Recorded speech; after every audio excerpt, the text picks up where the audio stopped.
Hey guys, welcome back to the channel. Today I'm very excited to show you the numbers on the Hoarder House. If you saw my last video, you saw the renovation. In this video, I'm going to show you how it now generates $900 a month in passive income. I'll also show you how I created $30,000 of equity within 30 to 45 days of buying and renovating and renting this property. Has your 401k increased by that much that quickly? Well, you can with real estate. This is house number 40. I simply received an email. The house looked really interesting. I could tell that it was distressed. I looked and it was in the school zone that I like. It's a 2.5 bath and it's 2,000 square feet. Completely fits my model. So I immediately look at the Redfin or Zillow listing and look to see who the listing agent is. And you can see that right here. So I called the listing agent directly and said, hey, can you show me this house? She said, absolutely, but I can only show it to you tonight at 6 and I'm booked out the rest of the weekend. I say, no problem. Well, I do have a problem. It was a Friday night, and Friday nights after work are date nights with Cheryl. Cheryl was so gracious enough to go by the property before we go out to eat. She actually walked through the property, and I mean, this property was disgusting. I tell the listing agent I would like to use her so that she can make double commission. She says no problem. After seeing the property, I immediately told her to write up an offer and send it to me. It quickly turned into a multiple offer situation, so I added an escalation clause that said I would pay $1,000 above any other cash offers up to a certain amount. 2 days later, I won the deal, and off to closing we go. I ended up buying it for $130 a square foot, and I knew the after repair value in this zip code in this school zone is about $151 a square that they're selling at. So from there, I can just back into how much money could I spend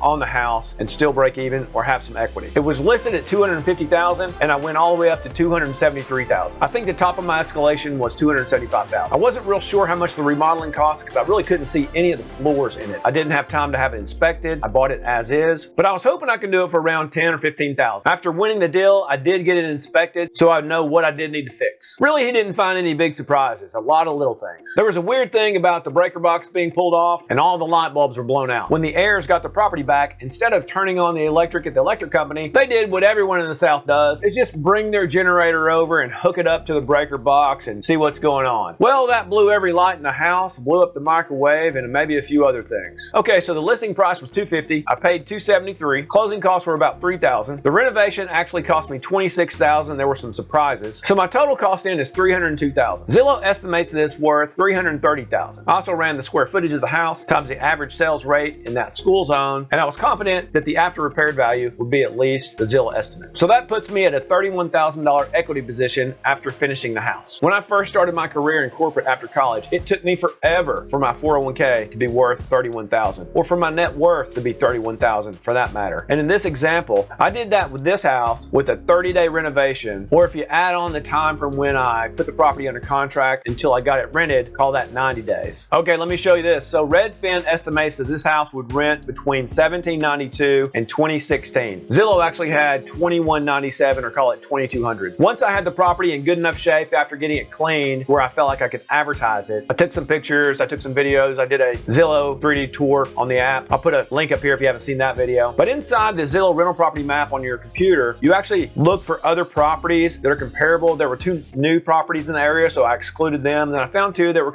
looked about the same, in the same area, really close actually, within about a mile or 2. And I found 2 really good comps that were renting out for significantly more than what Zillow and Redfin were asking. And with this house being freshly painted, all clean, I thought I would start high because I could always come down. So I actually listed it on Zillow for $2,500 to $2,700. I offered it 3 different rental rates with 3 different deposit rates. Now mind you, this was right in the middle of the holiday season, which is the worst time to be trying to rent a house. I got a lot of interest and I had a few people apply. I would say I had a lot of low quality tenants, and I say that objectively. Low credit scores, bankruptcies, collections, a small amount of income relative to the amount of rent. My requirement is that a family household earns at least 3 times the rent in take-home pay. And the Zillow rental property manager basically recommends that you have 3 or 4 times the amount of income as the rent is as well. So I've had a few applicants and a lot of other interests that I was exploring. And then I had 2 couples that reached out to me and said, hey, we just sold our house, or we got our house under contract, and we need to move somewhere while we build another house. 2 couples. And so one wanted like a 30, 90 day lease, and the other wanted more like a 8-month to a year lease. So I told him I don't normally do short-term leases, but I do offer them for a 25% premium plus a $1,000 touch-up fee. The highest quality tenant, I would say, that wanted a longer temporary lease said, no, that's too much. I don't want to pay up in the $3,000 a month range. I'll just rent an apartment. And my builder said, it's only going to take me 8 months to build a new house. And I said, I've been trying to build a new house for 1.5 years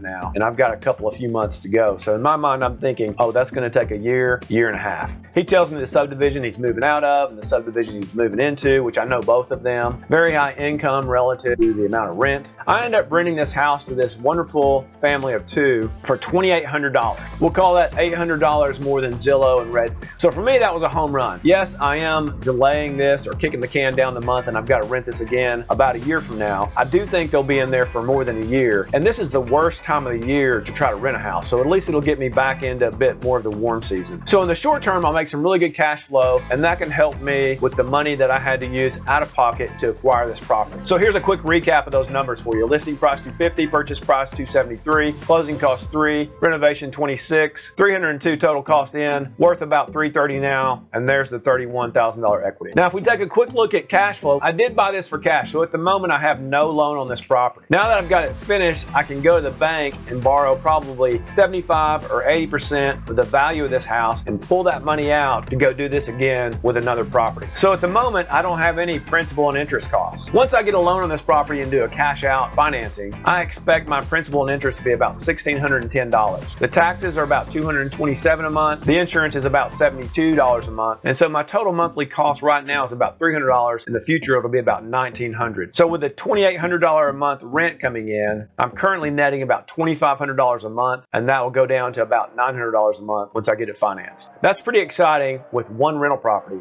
My car payment is less than this. That's also something neat about having a larger property, a more expensive property, because you'll control more wealth, more cash flow with fewer assets. So you've got less tenants, for example. So if we take a quick look at financing, I've got $302,000 invested. If I do an 80% cash out, 20-year amortization at 3.95%, I'll get $266,000 back that I can go use to buy additional property. So my net cash invested in this property will be $36,000. If I want to look at a cash on cash return, I can take the $891 a month times 12 months, which is $10,000 a year, divided by the $36,000, which will give me about a 30% annual return on my cash. Plus the $30,000 equity that I have right now, plus the annual appreciation, plus the monthly principal pay down, not to mention the tax benefits. So I just increased my passive income by $900 a month over 30 to 90 days by buying one rental property. During that time, I actually bought 3 rental properties. I bought 5 properties in 2021. I bought 4 in 2020. I've got another one under contract. I bought a total of 40 in my lifetime. I've got 30 in my portfolio. I plan to buy some more in 2022. My passive rental income is up to about $68,000 a month. And once I close on the property under contract, I'll finally break that $10 million